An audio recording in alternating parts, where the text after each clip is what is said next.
بسم اللہ الرحمن الرحیم۔ السلام علیکم۔ جنگ یرموک 60 صحابہ کرام رضی اللہ تعالی عنہ اور مقابلے میں 60,000 کافر۔ حضرت خالد بن ولید رضی اللہ تعالی عنہ نے یہ جنگ کیسے جیتی؟ جنگ یرموک مارکہ یرموک سن 15 ہجری بمطابق 636 عیسوی میں مسلمانوں اور رومیوں یعنی بازنطینی سلطنت کے درمیان پیش آیا۔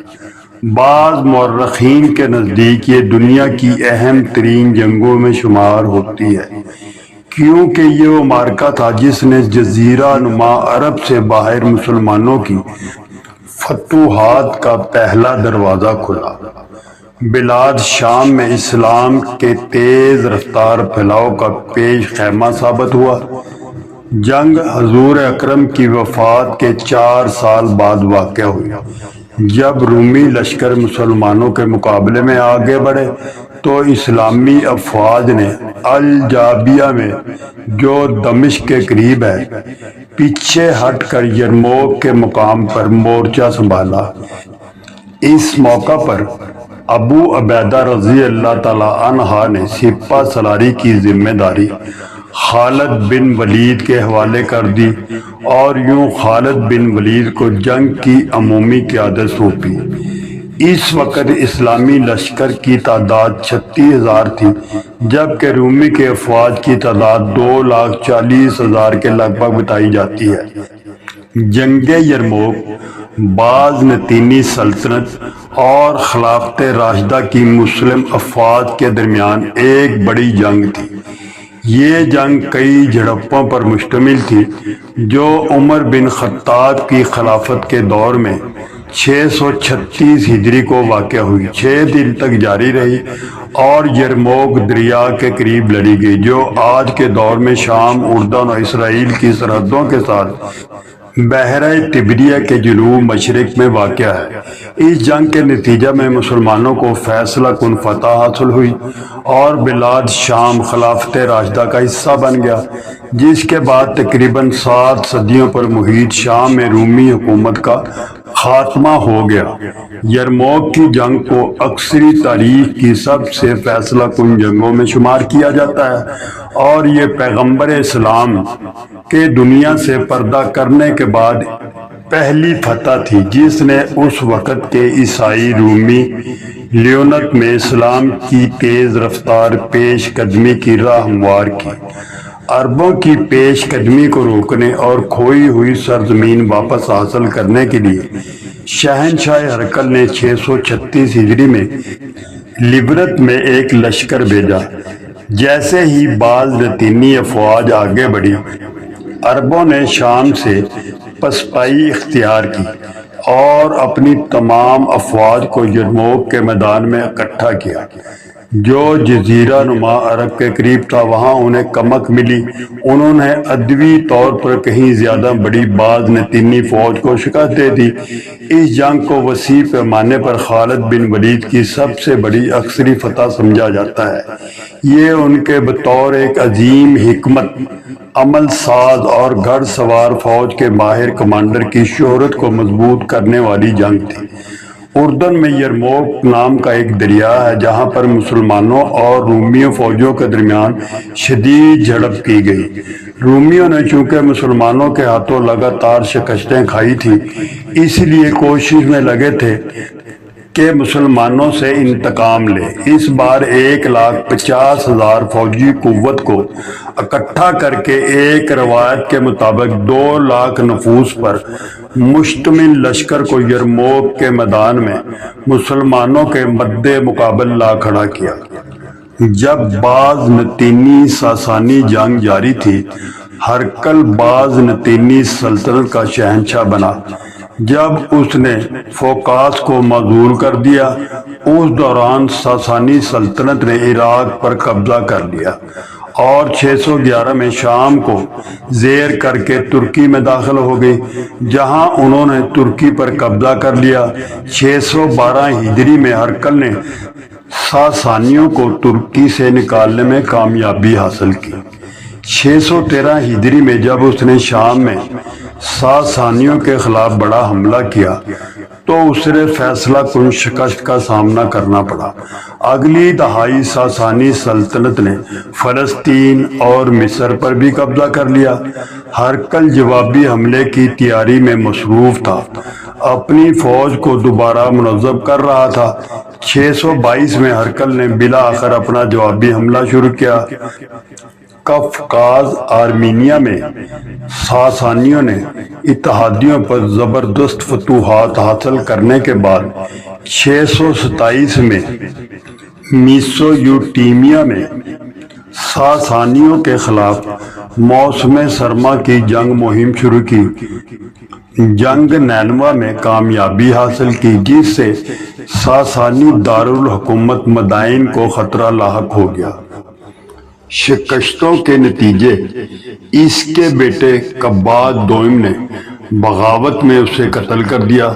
قباد دوم نے فوراً صلح کی درخواست کی، بازنطینی سلطنت کے تمام علاقوں سے پیچھے ہٹنے پر رضامندی ظاہر کی۔ ہرقل سن 629 ہجری میں شاندار تقریب میں سلیب کو یوشرم میں بحال کر دیا۔ ایک روایت کے مطابق نبی اکرم نے خسرو ساسانی کے پاس عبداللہ بن حذافہ کو دعوت اسلام کا خط دے کر بھیجا۔ خسرو پرویز کو یہ خط ملا، اس نے اسے پھاڑ دیا، سخت ناراضی کا اظہار کیا۔ جب خبر نبی کریم تک پہنچی تو آپ نے فرمایا، اس نے میرا خط پھاڑ دیا۔ جہاں نبی کریم اسلام کی تبلیغ کر رہے تھے، 630 تک انہوں نے عرب کے بیشتر حصے کو اقتدار کے تحت متحد کر لیا۔ 632 میں محمد نے اس دنیا سے پردہ فرمایا تو ابو بکر کو خلیفہ منتخب کیا۔ ابو بکر کی خلافت کے بعد عرب قبائل نے بغاوت کر دی۔ جواب میں ابو بکر نے ان باغیوں کے خلاف ایک اعلان جنگ کیا۔ یہ 632-33 کے درمیان جنگ ارتدادہ کے نام سے ہوئی، جن کو ابو بکر نے مخالفین کو شکست دے کر عرب کو مدینہ کی مرکزی خلافت کے تحت متحد کیا۔ جیسے ہی باغیوں کو شکست دی تو حضرت ابو بکر نے فتوحات کی جنگ کا آغاز کیا، جس کا ہدف عراق تھا۔ خالد بن ولید نے ساسانی فارس کے خلاف کامیاب مہمات کے سلسلہ میں عراق فتح کر لیا۔ جب خالد نے عراق پر اپنی گرفت مضبوط کر لی، سن 634 میں ابو بکر نے شام پر حملے کے جہاد کا اعلان کیا۔ مسلمانوں کی شام کی فتح ایک منظم اور حکمت عملی پر مبنی فوجی مہم تھی۔ مسلمانوں کی فوج بازنطینی رد عمل کا مقابلہ کرنے کے لیے کمزور پڑنے لگی، جس پر ان کے سپاہ سالاروں نے کمک بھیجنے کی درخواست کی۔ ابو بکر صدیق نے خالد بن ولید کو عراق سے شام بھیجا تاکہ فوج کی قیادت سنبھالے۔ جولائی میں اجنا دین جنگ میں بازنطینیوں کو فیصلہ کن شکست، ستمبر میں دمشق فتح ہو گیا۔ اس کے بعد فحل جنگ ہوئی، جس میں فلسطین کا آخری مضبوط قلعہ بھی مسلمانوں کے ہاتھوں شکست کھا گیا۔ ابو بکر کے وصال کے بعد ان کے جانشین حضرت عمر نے خلافت کی مزید توسیع جاری رکھنے کا عزم کیا۔ آپ نے خالد بن ولید کو معزول کر کے ابو عبیدہ کو نیا سپہ سالار مقرر کیا۔ مسلمانوں نے جنوبی فلسطین کو مستحکم کرنے کے بعد تجارتی راستے پر پیش قدمی کی اور طبریاس بالبک بغیر کسی بڑی مزاحمت کے فتح ہو گئے۔ حمص بھی مسلمانوں کے قبضے میں آ گیا۔ اس کے بعد مسلمانوں نے لیونت، شام اور فلسطین میں فتوحات کا سلسلہ جاری رکھا۔ بازنطینی جوابی حملہ۔ بعض نتینی تیاریوں کا آغاز 635 کے آخر میں ہوا اور 636 تک ہرقل نے شمالی شام کے شہر انطاکیہ میں ایک بڑی فوج جمع کی۔ بعض نتینی فوج مختلف اقوام کے دستوں پر مشتمل تھی، جن میں سلاو، فرینک، جارجائی، آرمینیائی، عیسائی عرب تھے۔ لومبارڈ، آوار، خزر، بلقانی ترک شامل اس فوج کو 5 حصوں میں تقسیم کیا، جن کی قیادت تھیوڈور کے سپرد تھی۔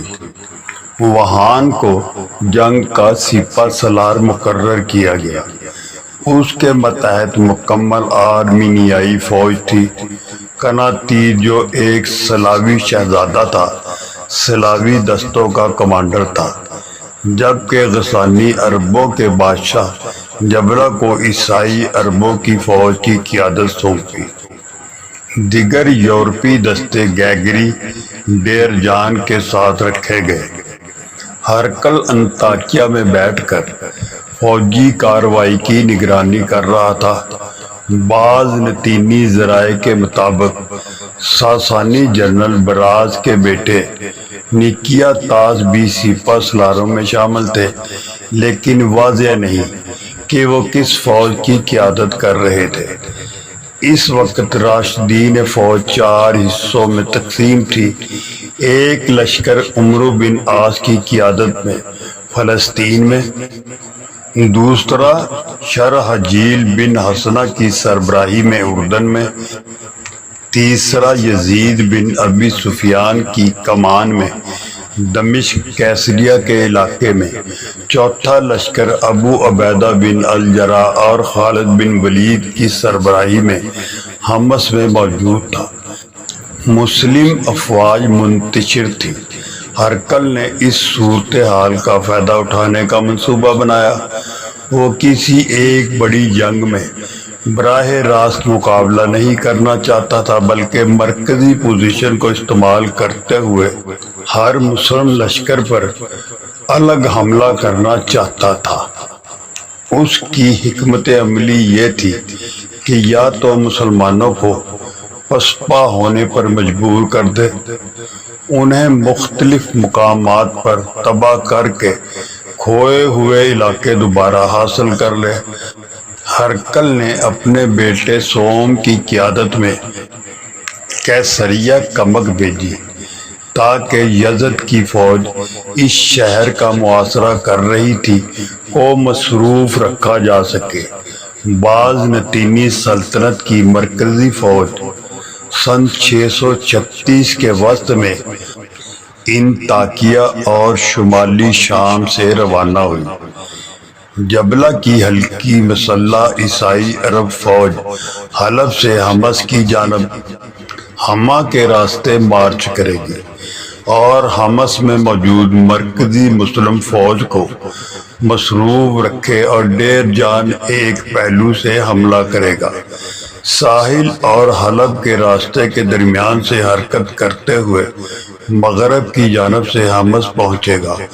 جب مسلمانوں کو سامنے سے جبلہ کی فوج روک رہی ہوگی، وہ ان کے بائیں پہلو پر حملہ کرے گا۔ گیگری مسلمانوں کے دائیں پہلو پر حملہ کرے گا اور شمال مشرق سے النہرین کے راستے حمص کی جانب بڑھے گا۔ قناطیر ساحل راستے سے بیروت پر قبضہ کرے گا، جہاں سے وہ مغرب کی سمت سے کمزور دفاع والے دمشق پر حملہ کرے گا تاکہ حمص میں موجود مرکزی مسلم فوج کا رابطہ منقطع کر سکے۔ وہان کی فوج کو بطور کمک رکھا جائے گا اور وہ حما کے راستے حمص کی جانب پیش قدمی کرے گا۔ راشدین کی حکمت عملی۔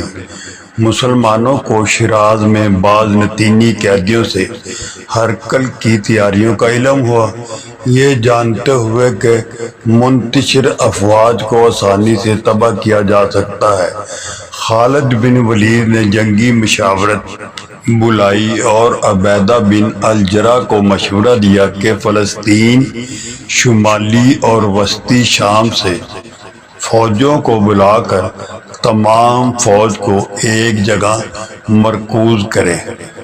ابو عبیدہ نے فوجوں کو جابیہ کے وسیع میدان میں اکٹھا ہونے کا حکم دیا، کیونکہ اس علاقے پر قابو پانے سے گھڑ سوار دستوں کے حملے ہو سکتے تھے اور عمر بن خطاب سے کمک کی آمد میں سہولت مل سکتی تھی، جس سے بعض نتینی افواج کے خلاف ایک متحد لشکر کھڑا کیا جا سکتا تھا۔ اس مقام کی ایک خصوصیت یہ تھی کہ اگر پسپائی کی ضرورت پیش آتی تو یہ راشدون خلافت کے مستحکم علاقے نجد کے قریب واقع تھا۔ جب مسلمان جابیہ میں جمع ہوئے، انہیں بعض نتینی حمایت یافتہ غسانی افواج کے حملوں کا سامنا کرنا پڑا۔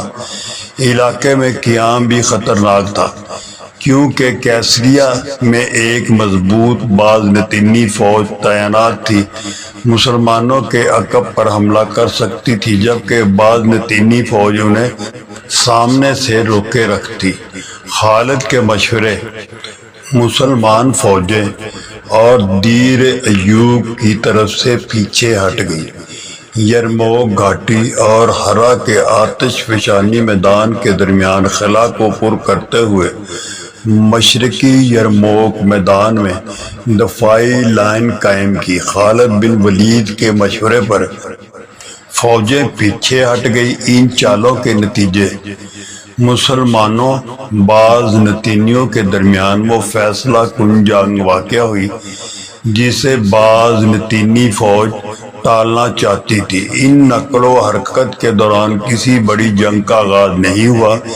ایک معمولی جھڑپ جو خالد بن ولید کی ہلکی مسلح گھڑ سوار فوج اور بعض نتینیوں کے اگلے محاذ دستے کے درمیان میدان جنگ گھاٹی کے اس پار اردن میں یرموک کا میدان جنگ ہے، جو گولان کی پہاڑیوں کے جنوب مشرق میں ہے۔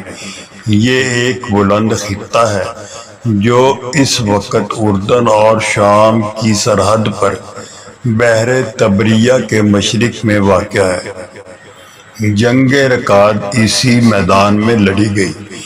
یہ گھاٹی جنوب میں یرموک دریا سے ملتی ہے، جو دریائے اردن کی ایک معاون ندی ہے۔ ندی کے کنارے کھڑی ڈھلوانوں پر مشتمل ہے، جن کی بلندی 30 میٹر 98 فٹ سے 200 میٹر 660 فٹ تھی۔ شمال میں جابیہ سڑک تھی اور مشرق میں عذرا کی پہاڑیاں تھیں۔ اگر یہ پہاڑیاں اصل میدان جنگ سے باہر تھیں، حکمت عملی کے لحاظ سے میدان جنگ میں ایک ہی نمایاں بلندی تھی۔ 100 میٹر 330 فٹ بلند ٹیلہ ہے۔ یہاں جمع مسلح افواج کے لیے یہ ٹیلہ یرموک کے میدان کا اچھا نظارہ فراہم کرتا تھا۔ مغرب میں واقع گھاٹی کچھ مخصوص مقامات پر قابل رسائی تھی اور اس کا مرکزی گزرگاہ ایک رومی پل تھا۔ یرموک کا میدان دونوں افواج کے لیے پانی اور چراگاہوں کی کافی مقدار رکھتا تھا۔ یہ میدان گھڑ سوار افواج کی نقل و حرکت کے لیے نہایت ہی موزوں تھا۔ فوج کی تعیناتی زیادہ تر ابتدائی روایات کے مطابق مسلم افواج کی تعداد 36,000 سے 40,000 کے درمیان تھی۔ بعض نتینی افواج کی تعداد 70,000 کے درمیان بتائی جاتی ہے، کیونکہ سلطنت اپنے عروج کے دور میں بھی اتنی بڑی فوج کو اکٹھا نہیں کر سکتی تھی، اور 628 کے بعد کے کمزور اور ناتواں حالات میں بالکل بھی نہیں۔ جدید تخمینے اور فوجی قوتوں کے حوالے مختلف ہیں۔ بعض تخمینوں کے مطابق بازنطینی فوج کی تعداد 40 لاکھ کے درمیان بتاتے ہیں۔ عام طور پر اس بات پر متفق ہیں کہ بازنطینی فوج اور ان کے اتحادی مسلم عربوں کی تعداد سے 2 گنا زیادہ تھے۔ ابتدائی بازنطینی ذرائع میں واحد ذریعہ تھیوفرسٹ ہے، جس نے تقریباً 1 صدی بعد اس جنگ کے بارے میں لکھا۔ جنگ کے بارے میں مختلف بیانات ملتے ہیں۔ کچھ روایات کے مطابق یہ جنگ 1 دن تک جاری رہی، دیگر کے مطابق 6 دن تک جاری رہی۔ مسلم افواج کی تعداد 36 سے 40 ہزار کے قریب بتائی جاتی ہے۔ جنگی مشاورت کے دوران مسلم فوج کی قیادت ابو عبیدہ نے خالد بن ولید کے حوالے کر دی۔ کمان سنبھالنے کے بعد خالد بن ولید نے فوج کو 36 پیادہ اور 4 گھڑ سوار دستوں میں تقسیم کیا۔ ان کی متحرک فوج کو ذخیرہ فوج کے طور پر رکھا گیا۔ ایک مضبوط اور دفاعی انداز کی صف بندی تھی۔ مسلم فوج 12 کلومیٹر یعنی کہ 7.5 میل لمبی صف میں مغرب کی طرف رخ کر کے کھڑی ہوئی۔ اس کا بایاں بازو یرموک دریا کے قریب تھا، دایاں بازو جابیہ سڑک کے قریب تل الجامیہ کی بلندیوں کے پاس تھا۔ دستوں کے درمیان کا فاصلہ رکھا گیا کہ وہ بازنطینی فوج کے 13 کلومیٹر 1.8 میل لمبے محاذ کے برابر ہو سکے۔ فوج کے مرکزی حصے کی قیادت ابو عبیدہ بائیں مرکز اور شرحجیل بن حسنہ دائیں مرکز کر رہے تھے۔ بائیں بازو کی کمان یزید بن ابی سفیان کے پاس تھی، جبکہ دائیں بازو عمرو بن العاص کی قیادت میں تھا۔ دستے کے ساتھ گھڑ سوار فوج بھی تھی تاکہ ضرورت پڑنے پر جوابی حملہ کیا جا سکے۔ متحرک فوج مرکز کے پیچھے رکھی، جس کی قیادت خالد بن ولید خود کر رہے تھے۔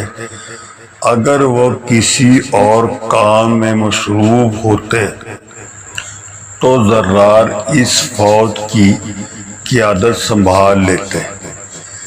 گڑھ جنگ کے دوران خالد بن ولید نے کئی بار اپنی سوار فوج کو فیصلہ کن انداز میں استعمال کیا۔ خالد بن ولید نے بازنطینی فوج کی نگرانی کے لیے کئی جاسوس بھیجے۔ جولائی کے آخر میں وہان نے جبلہ کو عیسائی عرب فوج کے ساتھ حملے کی جاسوسی کے لیے بھیجا۔ مسلم فوج کے متحرک دستے نے انہیں پسپا کر دیا۔ اس جھڑپ کے بعد 1 مہینے تک کوئی بڑی جنگ نہیں ہوئی۔ دوستو، جنگ یرموک، اس کی بڑی لمبی تفصیل ہے، اس لیے یہ پہلا حصہ تھا۔ اس کے بعد آپ کو انشاءاللہ العزیز دوسرا حصہ بھی آپ کے گوش و گوار کریں گے۔ دوستو، دعاؤں میں یاد رکھنا۔ السلام علیکم ورحمۃ اللہ وبرکاتہ۔